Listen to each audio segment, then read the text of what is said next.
داري يا نور هدايا. بسم اللہ الرحمن الرحیم۔ روزے کے مسائل چل رہے تھے تو اس سلسلے میں کچھ متفرق مسائل بھی عرض کر دیتا ہوں۔ سب سے پہلی بات تو یہ کہ افطاری کیا ہونی چاہیے۔ تو حدیث شریف میں آتا ہے کہ حضور اکرم صلی اللہ علیہ وسلم مغرب کی نماز سے پہلے چند تازہ کھجوروں سے افطار فرماتے تھے، اور اگر تازہ کھجور دستیاب نہ ہوتی تو خشک کھجوروں سے بھی افطار فرما لیتے تھے۔ خشک کھجوریں بھی نہ ہوتی تو چند چلو پانی کے پی لیتے تھے۔ ایک اور حدیث میں آتا ہے کہ آپ صلی اللہ علیہ وسلم 3 کھجوروں سے یا کسی بھی ایسی چیز سے افطار فرماتے تھے جو آگ پر پکی ہوئی نہ ہو۔ لہذا یہ بات ثابت ہوئی کہ کھجور یا کوئی اور پھل یا دودھ یا اس جیسی کوئی چیز جو آگ پر پکی ہوئی نہ ہو اس سے افطار کرنا مناسب ہوگا، اور تازہ کھجور سے افطار کرنا زیادہ افضل ہوگا۔ اب اس کے اندر یہ بات بھی سامنے آ گئی کہ جو لوگ نمک سے افطار کرنے کو سنت سمجھتے ہیں تو ایسی کوئی بات شریعت میں نہیں ہے، نمک سے افطار کرنا کوئی سنت نہیں ہے۔ اچھا جی، میں نے عرض کیا تھا کہ بھول کر کھا پی لینے سے روزہ نہیں ٹوٹتا۔ اچھا، ایک آدمی بھول کر کچھ کھانے پینے لگ گیا اور دوسرا آدمی اس کو دیکھ رہا ہے، تو اب اس دیکھنے والے کو اس کو یاد کرا دینا چاہیے کہ آپ کا روزہ ہے یا نہیں۔ تو اس صورت میں حکم یہ ہے کہ جو کھا رہا ہے بھول کر، اگر تو وہ بہت کمزور ہے، لاغر ہے، یا ان دنوں میں بیمار چل رہا ہے اور اندازہ ہے کہ بیمار ہے، کمزور ہے بیچارہ، تو پھر اس کو یاد نہیں کرانا چاہیے۔ وہ اللہ کی طرف سے اس کا اکرام ہے، وہ ہونے دینا چاہیے۔ اور اگر وہ قوی اور طاقتور ہے تو پھر یاد دلا دینا چاہیے۔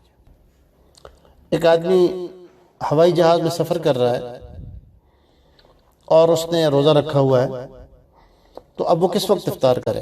تو جس علاقے سے اس کا جہاز گزر رہا ہے اس علاقے میں جو غروب کا وقت ہے، اس وقت کے کچھ دیر کے بعد، اس وقت سے کچھ منٹ کے بعد وہ افطار کر لے تو یہ بہتر ہوگا۔ ایک آدمی پہ غسل واجب تھا لیکن غسل کرنے کا وقت نہیں مل سکا اسے سحری سے پہلے اور اس نے سحری کر لی اور روزہ رکھ لیا، تو اب روزہ رکھنے کے بعد بھی روزے کی حالت میں بھی غسل کر سکتا ہے۔ اب غسل کر لے گا، اور کلی کرنے میں احتیاط یہ کرے گا کہ پانی حلق میں نہ جانے دے، اور ناک میں پانی ڈالنے میں بھی احتیاط کرے گا کہ بہت زیادہ پانی اوپر نہ جانے دے۔ اگر کوئی آدمی مریض ہے اور اسے ڈاکٹر نے کہا آپ نے خالی پیٹ دوا لینی ہے، تو افطار کے وقت میں وہ دوا سے بھی افطار کر سکتا ہے۔ اچھا، مسافر کو روزہ چھوڑنے کی اجازت ہے، لیکن اس کے لیے یہ شرط ہے کہ جس وقت روزے کا وقت شروع ہو رہا ہے، یعنی صبح صادق کا وقت، تو اس وقت میں وہ مسافر ہو۔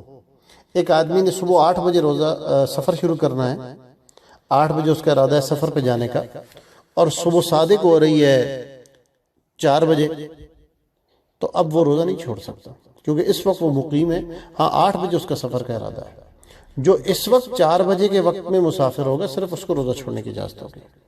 سحری کے معاملے میں زیادہ بہتر وقت جو سنت کے زیادہ قریب ہے وہ آخری وقت ہے، یعنی سحری کا وقت ختم ہونے سے 2-4 منٹ پہلے کھانا بند کر دے، لیکن آخری وقت درمیان رات میں یا شروع رات میں ہی کھا لینا، اور پھر جو سحری کا آخری وقت ہوتا ہے اس وقت میں کچھ نہ کھانا، یہ سنت کے قریب نہیں ہے۔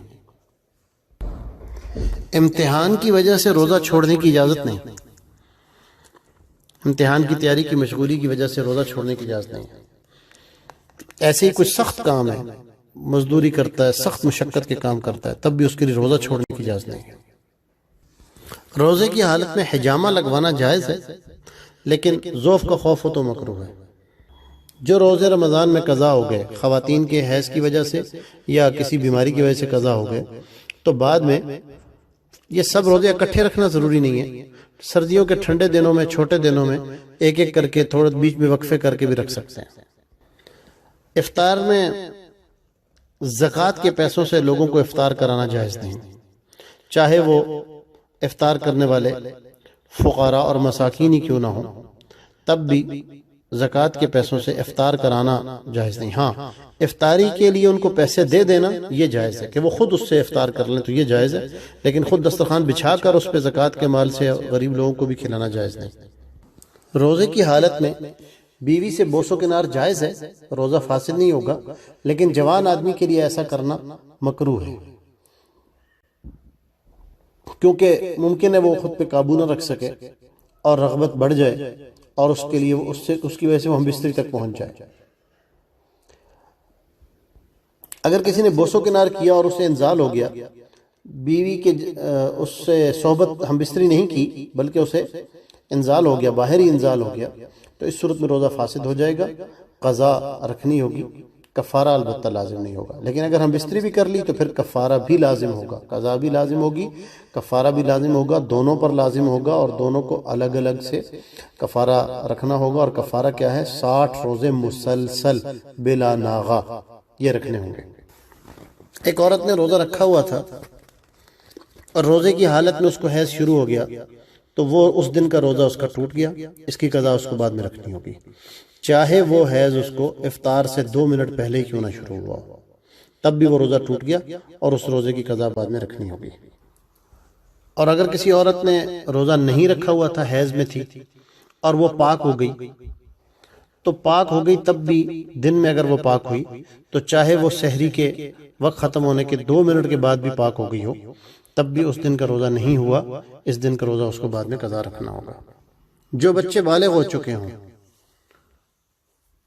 یعنی بچوں کو احتلام بلوغت کی علامت ہے، یا وہ 15 سال کے ہو چکے ہوں اور بچیوں میں حیض بلوغت کی علامت ہے، تو ان کے لیے بھی روزہ رکھنا فرض ہے، ان پہ بھی روزہ رکھنا لازم ہے۔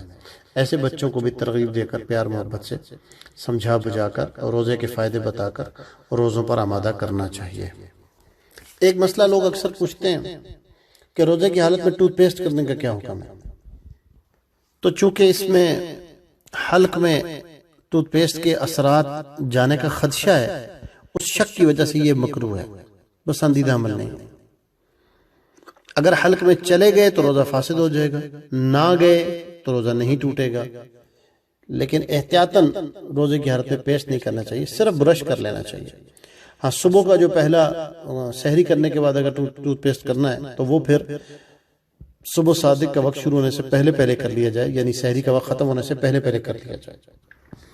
ایسا بیمار آدمی جو روزہ رکھ ہی نہیں سکتا اور ابھی بھی نہیں رکھ سکتا، یا تو وہ ضعیف اتنا ہو چکا ہے کہ اسے اب روزہ آئندہ زندگی میں بھی نہیں رکھ سکے گا، یا بیماری ایسی ہے کہ وہ آئندہ زندگی میں بھی روزے کے قابل نہیں رہا، تو ایسا آدمی روزے کا فدیہ دے گا۔ اور ایک روزے کا فدیہ وہ ایک صدقہ فطر کی مقدار ہوتا ہے، یعنی مالدار آدمی ہے تو 3.5 کلو کشمش کی قیمت دے دے ایک روزے کے بدلے میں، یا 3.5 کلو کھجور کی قیمت دے دے، آخری درجے میں 2.25 سیر گندم کی قیمت دے دے۔ تو جس سال کے روزے کی کا فدیہ دینا ہے، اسی سال کے ان چیزوں کی قیمت معلوم کر کے تو وہ دے دی جائے، اور یہ جو فدیہ دیا جائے گا یہ مستحق زکوٰۃ شخص کو دیا جائے گا۔